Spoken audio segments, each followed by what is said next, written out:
भगवान विष्णु को तुलसी पत्र चढ़ाने से कौन सा फल मिलता है? अगर आपने एक बार भी भगवान विष्णु को तुलसी का केवल एक पत्ता भी चढ़ाया है तो आप इस कथा को पूरी जरूर सुनना और अपने परिवार वालों को भी जरूर सुनाना। एक समय की बात है, भगवान विष्णु के पार्षद ने भगवान विष्णु से कहा कि हे प्रभु, मैं आपके कई भक्तों को पृथ्वी लोक से दिव्य विमान में बिठाकर बैकुंठ लोक में लेकर आता हूँ। पृथ्वी लोक पर आपके अनन्य भक्तजन है जो रोजाना आपकी पूजा आराधना करते हैं और समस्त प्रकार के आपको भोग लगाते हैं।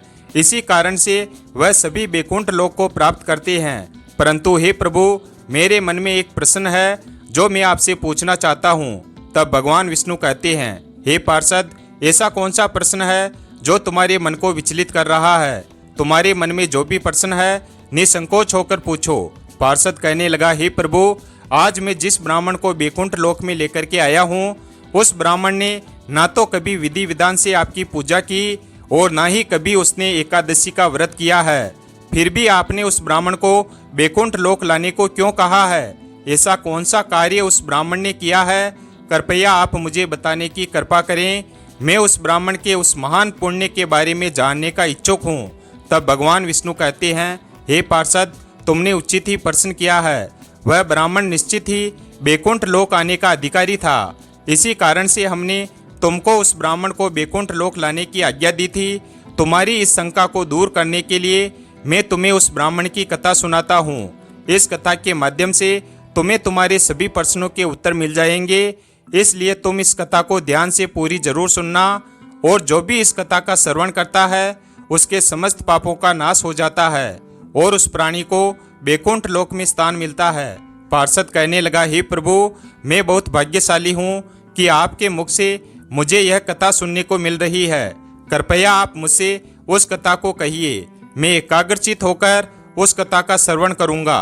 फिर भगवान विष्णु कथा सुनाने लगते हैं और कहते हैं, प्राचीन समय की बात है, मध्य देश में राजा रणजीत नाम के एक चक्रवर्ती सम्राट राज्य करते थे।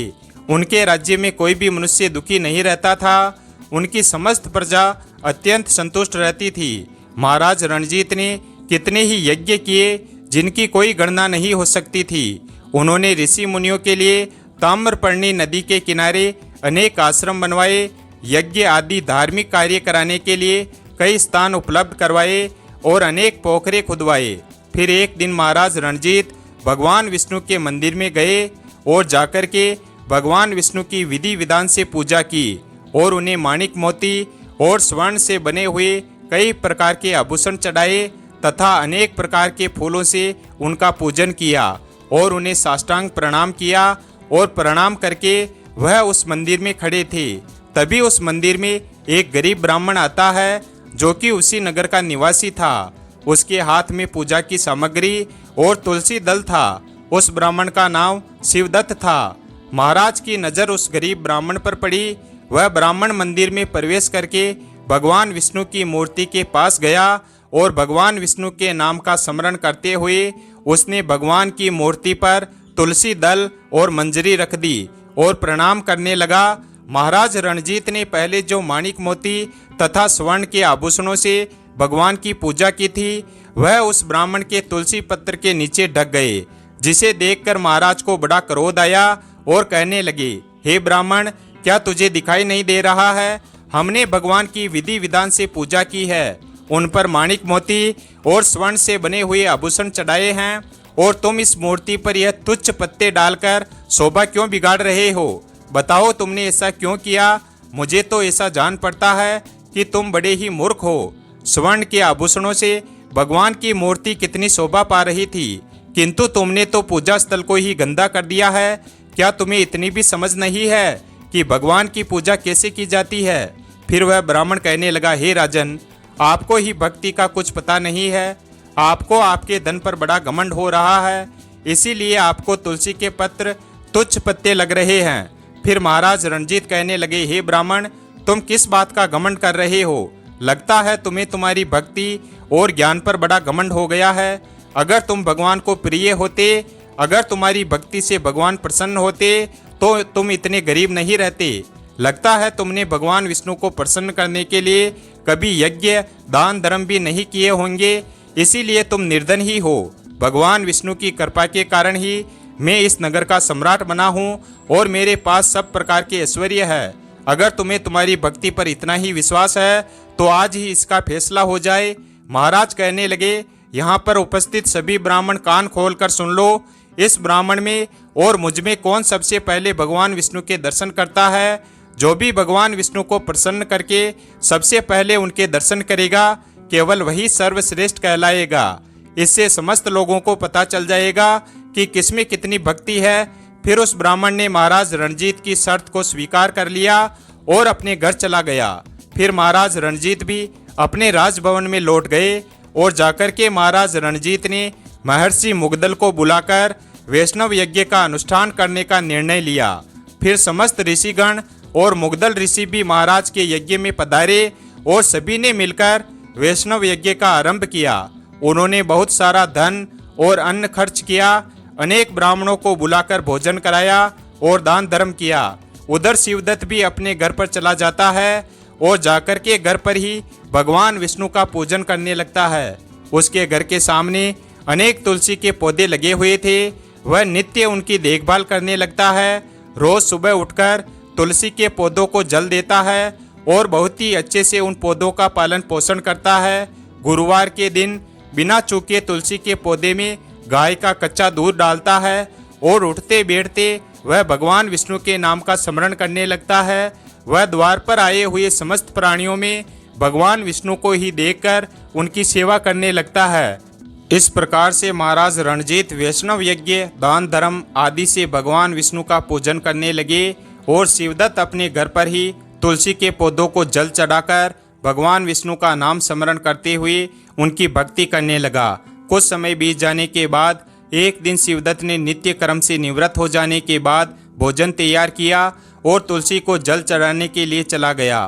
फिर जब उसने घर के अंदर जाकर के देखा तो उसे भोजन नहीं मिला। शिवदत्त ने देखा कि घर के अंदर से भोजन गायब है। फिर उसने दोबारा भोजन नहीं बनाया क्योंकि उसे सायंकाल की पूजा के लिए समय कम पड़ रहा था, इसलिए वह भूखा ही रह गया। फिर दूसरे दिन उसने भोजन तैयार किया और तुलसी पत्र डालकर घर के अंदर रखकर तुलसी को जल देने के लिए चला गया। फिर से किसी ने उसके भोजन को चुरा लिया। जब शिवदत्त घर के अंदर आया तो उसने देखा कि आज फिर से किसी ने उसका भोजन हड़प लिया। इस प्रकार से 7 दिनों तक रोजाना उसके भोजन को कोई चुरा कर ले जाता है, जिससे शिवदत्त को बड़ा विस्मय हुआ और वह विचार करने लगा कि आखिर कौन है जो रोजाना आकर के मेरे भोजन को चुरा कर ले जा रहा है। अब इस प्रकार से मैं प्रतिदिन भूखा रहकर मैं कैसे जीवित रह पाऊंगा। अगर कुछ दिन और इस प्रकार से ही चलता रहा तो मेरी तो मृत्यु हो जाएगी। आज मैं भोजन की रक्षा खुद करूंगा। देखता हूँ कि कौन आकर के मेरा भोजन चुरा कर ले जा रहा है। यह सोचकर शिवदत्त भोजन बनाकर घर में रख देता है और पास ही एक पेड़ के पीछे छिपकर खड़ा हो जाता है। इतने में ही एक दुबला पतला छोटा सा लड़का उस स्थान पर आता है और ब्राह्मण के द्वारा बनाया हुआ भोजन चुराने लगता है। उसे देखकर ब्राह्मण शिवदत्त को उस लड़के पर दया आ जाती है। उस लड़के का शरीर अत्यंत दुर्बल था। उसके मुख पर मायूसी छा रही थी। शरीर में हड्डी और चमड़ी के अलावा कुछ नहीं बचा था। जैसे ही वह लड़का भोजन चुराकर जाने लगा तो शिवदत्त ने कहा, बेटा जरा ठहरो, तुम ऐसा क्यों करते हो? ब्राह्मण की आवाज़ सुनते ही वह लड़का तेजी से भागने लगा और कुछ ही दूरी पर जाकर के मूर्छित होकर गिर पड़ा। उस लड़के को मूर्छित होकर पड़ा हुआ देखकर शिवदत्त शीघ्रता से चलकर उसके पास गया और उसके मुख पर पानी के छींटे डालने लगा। फिर कुछ ही देर में वह लड़का उठकर खड़ा हो गया। तब ब्राह्मण ने उससे पूछा, बेटा तुम कौन हो? तुम अत्यंत भूखे दिखाई पड़ रहे हो। यदि तुम्हें भोजन चाहिए तो मुझसे कह देते, मैं तुम्हें सारा भोजन दे देता। ब्राह्मण की बात सुनकर वह लड़का मुस्कुराने लगा और उसने अपना असली रूप धारण किया। वह लड़का कोई और नहीं था बल्कि साक्षात भगवान विष्णु ही थे। हाथ में शंख, चक्र, गदा धारण किए हुए, मस्तक पर सोने का मुकुट शोभा पा रहा था। अपने प्रभु को साक्षात अपने सामने खड़ा हुआ देखकर शिवदत्त को बड़ा आश्चर्य हुआ और वह भगवान को बारंबार प्रणाम करने लगा। भगवान विष्णु उस ब्राह्मण से कहने लगे, हे शिवदत्त, मैं तुम्हारी भक्ति से अत्यंत प्रसन्न हूँ। तुमने रोजाना जो तुलसी की पूजा की और अपने द्वार पर आए हुए अतिथियों की सेवा की, जिससे मैं अति प्रसन्न हूँ। मैं तुम्हारी भक्ति से प्रसन्न होकर तुम्हें दर्शन देने के लिए ही आया हूँ। अब तुम इस दिव्य विमान में बैठकर बैकुंठ चलकर मेरे साथ वहीं पर निवास करो। इतना कहकर भगवान विष्णु वहाँ से अंतर्ध्यान हो गए। फिर वह ब्राह्मण दिव्य विमान में बैठकर बैकुंठ लोक जाने लगता है। तभी महाराज रणजीत अपने महल की छत से देखते हैं कि एक दिव्य विमान में बैठकर वह शिवदत्त ब्राह्मण बैकुंठ लोक जा रहा है। तो राजा को बड़ा आश्चर्य हुआ और उन्होंने तुरंत महर्षि मुग्दल को बुलाया और उनसे कहने लगे, हे महर्षि, मैंने उस ब्राह्मण के साथ यह शर्त लगाई थी कि सबसे पहले भगवान विष्णु किसे दर्शन देंगे। मैंने वैष्णव यज्ञ किया तथा दान धर्म आदि का अनुष्ठान किया, परंतु वह ब्राह्मण मुझसे पहले ही दिव्य विमान में बैठकर बैकुंठ लोक में जा रहा है। मैंने ऐसा कौन सा कार्य नहीं किया है जिससे भगवान विष्णु मुझ पर प्रसन्न नहीं हुए हैं। मैंने विधि विधान से भगवान का पूजन किया तथा समस्त ब्राह्मणों को दान दक्षिणा दी है, परंतु अभी तक भगवान विष्णु मुझ पर प्रसन्न नहीं हुए हैं। मुझे लगता है कि भगवान विष्णु केवल दान और यज्ञ से प्रसन्न नहीं होते हैं। उस ब्राह्मण ने अवश्य ही मुझसे बढ़कर कोई विशेष कार्य किया है जिससे वह प्रभु के दर्शन का अधिकारी बन गया है। इतना कहकर महाराज अत्यंत दुखी हो गए और उन्होंने अपने प्राण त्यागने का निर्णय ले लिया। उन्होंने अपने सिंहासन का त्याग कर दिया। उनकी कोई संतान नहीं थी। उन्होंने आजीवन ब्रह्मचर्य का पालन किया था, इसलिए उन्होंने अपने भांजे को सिंहासन पर बिठा दिया और फिर वह यज्ञ की अग्नि के समीप गए और उस अग्नि में कूदने लगे। तभी देवर्षि नारद उस स्थान पर प्रकट होते हैं और महाराज रणजीत को रोक लेते हैं। तब महाराज रणजीत देवर्षि नारद से कहने लगते हैं, हे मुनिवर, आज मुझे ना रोको। मैंने आजीवन भगवान विष्णु का पूजन किया है, दान धर्म यज्ञ आदि कार्य किए हैं, फिर भी भगवान विष्णु उस ब्राह्मण पर प्रसन्न हुए हैं, मुझ पर नहीं। मुझ पर धिक्कार है, मैं अपने प्रभु को प्रसन्न नहीं कर सका। देवर्षि कहने लगे, हे राजन, आपने कोई भी अनुचित कार्य नहीं किया है। भगवान आपकी भक्ति से प्रसन्न है, परंतु आपने अभी तक भगवान के दर्शन करने योग्य कोई कार्य नहीं किया है। तब महाराज रणजीत कहते हैं कि हे मुनिवर, आप ही बताइए, वह कौन सा कार्य है जिससे भगवान विष्णु प्रसन्न होकर दर्शन देते हैं। मेरी पूजा में ऐसी कौन सी कमी रह गई है। मैंने नाना प्रकार के माणिक और स्वर्ण के आभूषण भगवान को चढ़ाए हैं। मैंने दान धर्म यज्ञ आदि किए हैं। इसके अलावा ऐसा कौन सा कार्य रह गया है जो मैंने नहीं किया है। कृपया मुझे बताने की कृपा करें।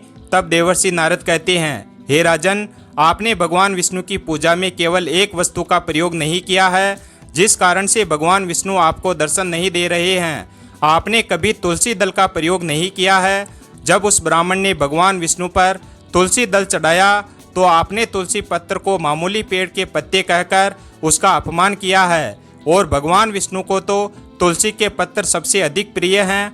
आपके स्वर्ण के आभूषण, माणिक मोती आदि धन संपत्ति और दान सब कुछ तुलसी के पत्र के आगे तुच्छ है। यदि आप भगवान विष्णु को प्रसन्न करना चाहते हैं और उनके दर्शन करना चाहते हैं तो आप उन्हें तुलसी के पत्र चढ़ाएं।